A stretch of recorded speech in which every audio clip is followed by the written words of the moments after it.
Welcome back to the Manila Major Dive Time Fastcast. I did that wrong. The Dive Time Dota Manila Major Fastcast. We're with Game 3 between Newbee and OG in the upper bracket finals. And look at that. The bands... Actually, Beastmaster got through, so one of these... There we go. Hello. Yeah. But Wisp and Phoenix this time being banned.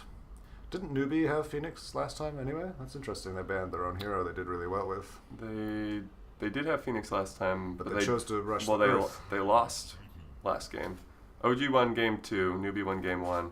And in game 2, Newbee had the Wombo combo lineup of the Faceless Void, the Phoenix, and the AA and whatnot. So they weren't able to win with it, but they decided they didn't want to play against it either. It's rough having your draft circled around one specific spell that has a long cooldown.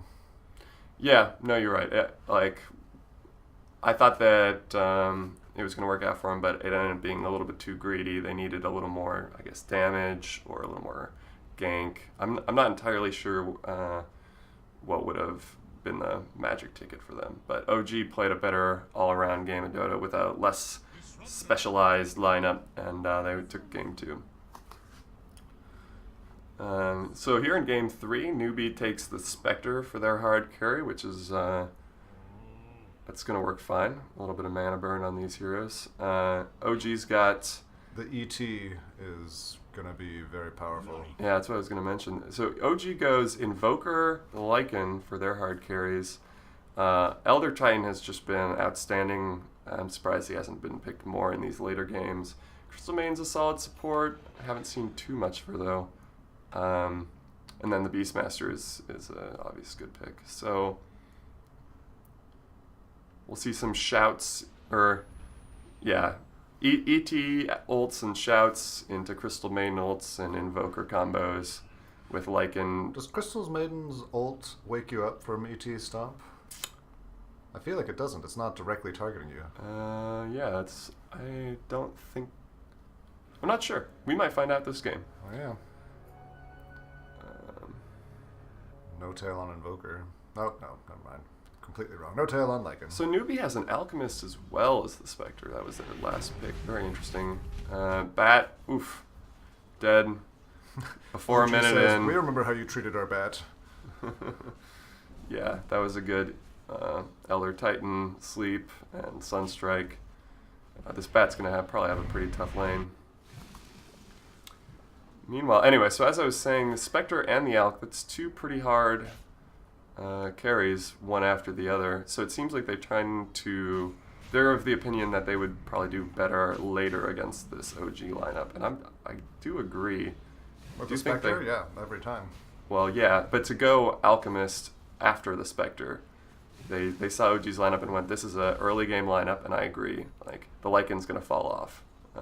And then you're left with Invoker doing most of your damage. Well, who's going to get the Radiance then? Probably Spectre. Oh, that's a good question. Yeah. Probably Spectre.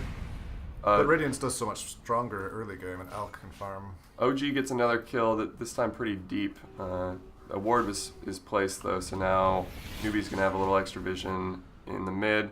Meanwhile, the Invoker goes down. I don't know what he was doing over there. He might have gotten moved by the Earth Spirit, but he was on the dire side of mid, and the Alchemist got the kill on him, I believe. So, the OG support combo goes in on the Spectre. Spectre lives for a little bit. They chase him into the trees, and they get him.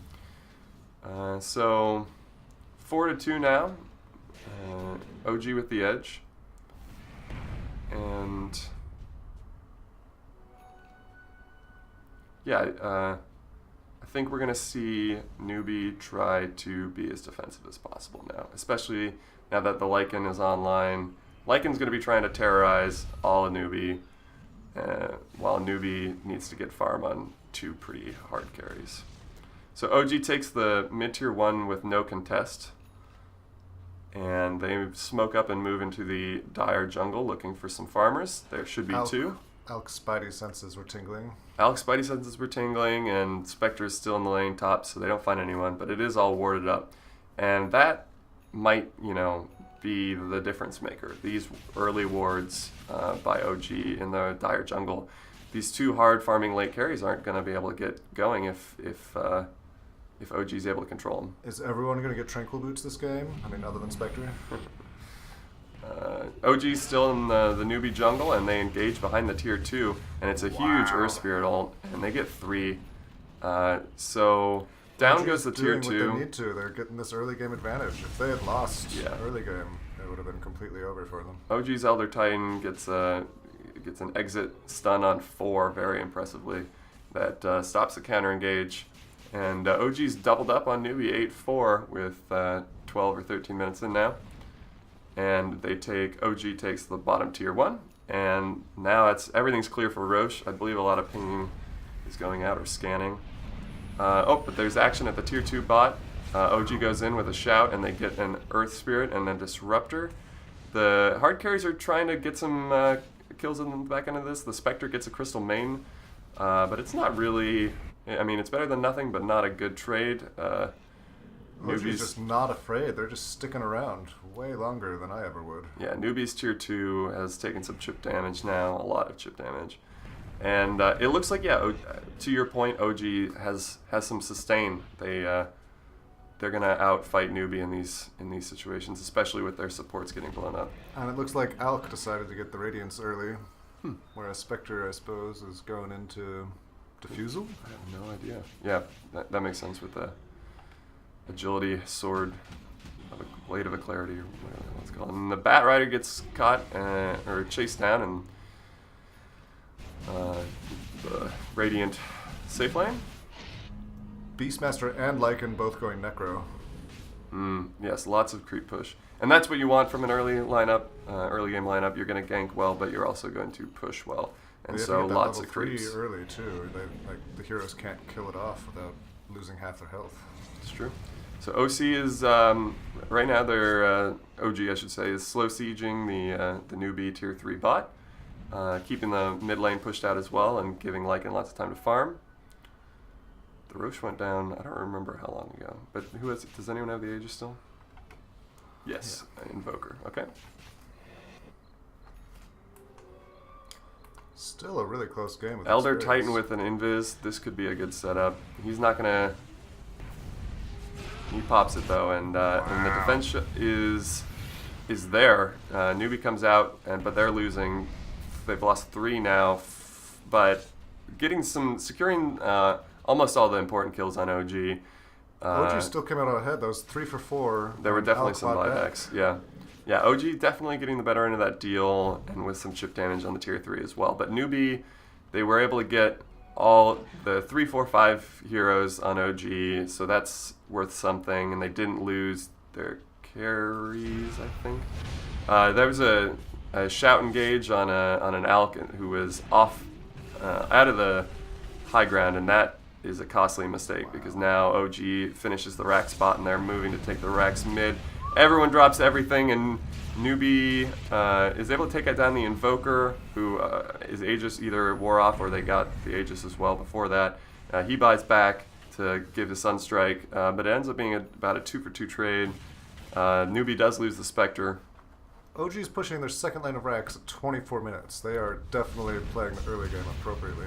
Yeah, so Bat able to get a lasso there, and another OG hero falls because I guess no one was around to support him.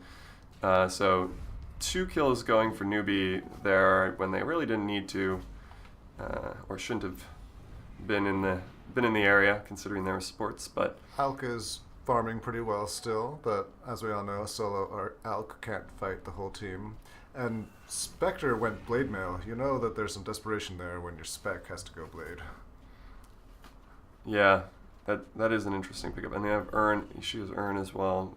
Not as surprising. OG, they have the map control. They're going to take this Roche. Roche number 2. Aegis on Invoker. Meanwhile, Newbee took, taking those 5 minutes that OG was busy with Roche and trying to get as much farm out of it as possible. They still think that, with this late game lineup, they could turn things around, and they can. It's true. They've only lost 1 rack so far. The racks mid are bare, but with a proper defense here, they might be able to swing the momentum around into late game where they will succeed. The glyph is forced, and the engage comes through, and no one's died yet. Lots of running. The Aegis is popped. Earth Spirit goes down. OG loses 3, actually. Invoker and Elder Titan and Crystal Main. So Newbee able to hold their high ground. And this is what their strat, I mean, they would have liked to have not already lost the Rax at this point, but this is what their strat was built for. Late game comebacks in exciting fashion. So there's the Alk, who's definitely a little less timid on the map. He's roaming around and getting bounty runes and trying to stay in this game. He's got lots of money. His team smokes up. They're thinking they might be able to take an engage that doesn't happen in their own base. Nobody's there, though. Nobody's there. OG doing a little scouting of their own. I noticed Newbees put down 2 sentries to do a little dewarding, trying to claim back their jungle. I don't know if they caught any observers, but that'll give them an opportunity to keep farming into the late game. It's interesting. OG switched to passive mode right at the time where I don't think they really should have. I mean, this is just when Alk and Spectre can start coming online. It is. I think it was a reaction to losing the team fight in the mid that they were like, this is when we'll be strongest compared to them. We got to go now. They went and then they didn't take it. So waiting for another set of items. Crystal Maiden just got her BKB. An AC came online for Beast or for Lycan not too long ago. Okay, that's a nice item for Lycan. That's gonna help out his team in ways that he's not able to. The fight breaks out in the mid, and Newbee loses 2, so possibly a little too bold. Their team is there, but they're not fighting together as well as OG, who loses 2, including their Lycan, and that was a rough fight for Newbee. OG had 4 heroes down to less than 10% health and only managed to catch 2 of them. Yeah, so Newbee feeling like they're still in this game, even though at some point a Rax went down in the mid, so it's only half a Rax there. Newbee's still fighting the uphill fight, but OG showing some signs of weakness when it comes to high grounding here against these late game carries. I mean, the graphs are showing OG having a huge gold lead, but that's just buildings at this point. The experience is staying pretty close. Yeah, and I wonder if the Radianceless Spectre is going to actually be the fall of Newbee here. Without that item on her, she does not scale so well. It really helps to have that instant damage on every hero when she ults. Alk got nags. Really, yeah. Yeah. Probably Probably put it on him. that. Yeah, it's hard to tell who he puts it Get on. the double lasso. Because it's not in their items, so it's a buff, right? So. Yeah. Once we see a double lasso, we'll know it's on bad. Fight happens strong Crystal at the Wolf. Roche for the cheese Roche. And yeah, Crystal does a lot of work on Newbee, who loses 2, including an Alk who's down for a long time. There goes the other Rax mid, and OG got the advantage they needed. They needed an Alk down and an Aegis, and that's going to be enough for them to push into the high ground, take the tier 3. There goes the Rax. GG. And OG, they suffer a little bit in the mid game, but they're able to come out on top and punch a ticket to the grand finals. I mean, you look at the net worth, it was pretty telling against an Alchemist as well. But the experience, I'm really impressed with Newbee's ability to hold out this long. No, they were able to extend the game in the way that they really needed to. Just wasn't quite enough. Yeah. All right, that was the finals of the upper bracket with an 0-10 Batrider. Oof. Thanks for watching. Come back for the grand finals. Bye-bye.